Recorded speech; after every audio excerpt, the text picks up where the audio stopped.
guys, it's Megan, and today I am going to talk about some baby names that begin with the letter Q.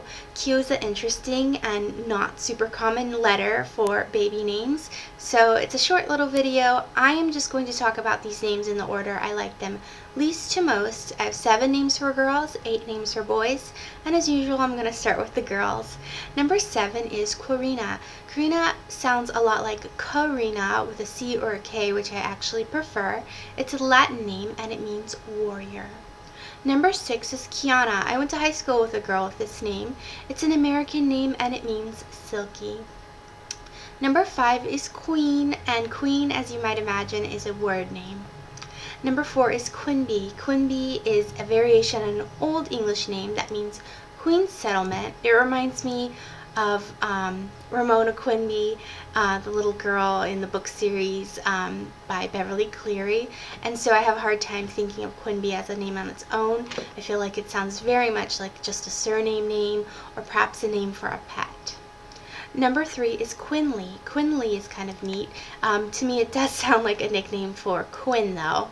It is derived from an Irish surname, O'Quinn. Number 2 is Quintessa. This is going straight on to my guilty pleasures list. Quintessa sounds so grand and royal, and whenever I get around to writing the great American novel, I will have some, priestess or queen named Quintessa. I think it's a really interesting name. I wouldn't use it, but I love the nicknames Quinn and Tessa and Tessie and Quinny, and I can keep going. It's Latin and it means essence, and I think it's got a lot of intrigue to it. Number 1 is Quinn. Quinn is a name I used to really like a lot more than I do now. I don't dislike it, it's just getting way more attention, I think, because of there's a character named Quinn on the show Glee. It's an Irish name. It means descendant of Con. It's actually a unisex name, a little bit more popular with girls.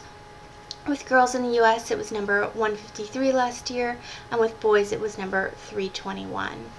So the boys' names, number 8 is Quixote, like Don Quixote. It's a Spanish literary name from Don Quixote. And yeah, I don't know how usable it is. Maybe as a middle name if you really love that story. Number 7 is Quartz. Quartz sounds a little spunky. It's a mineral name. Again, I don't know how usable that one is. Number 6 is Quade. It's Latin and it means fourth born, and it is a surname name as well, and that's what it sounds like to me. Number 5 is Quincy. Quincy is French. It means a state of the 5th son. I've only met a dog named Quincy. I've never met a person. It's number 633 in popularity here in the US. Number 4 is Questan. Questan's kind of interesting. It comes from the word name quest. Number 3 is Quentin. I've met some really interesting, artistic Quintins in my life. So I thought, I wonder if this name has something to do with artist. But it doesn't. It means 5th. It's Latin and it's number 440 in popularity. I think it's extremely usable. Number 2 is Quinlan. Quinlan is Irish. It means descendant of Quinlan. It also means slender. And you can spell this name a couple different ways. You can do it like this with the L-A-N ending, or you can do L-I-N ending. And then number 1 is Quillan. Kind of has an interesting ring to it to me. I don't think I'd use any of these, but Quillan is really interesting. It's Irish and it means cub. So those are all the Q names I have for you. Like I said, I didn't have a ton. If you know some interesting Q names, or you want to tell me your favorites from this list, please do in the comments below, and I'll get back to you with my opinions, of course. I look forward to talking to you soon. Thank you so much for watching, and yeah, see you for the next video. Bye-bye.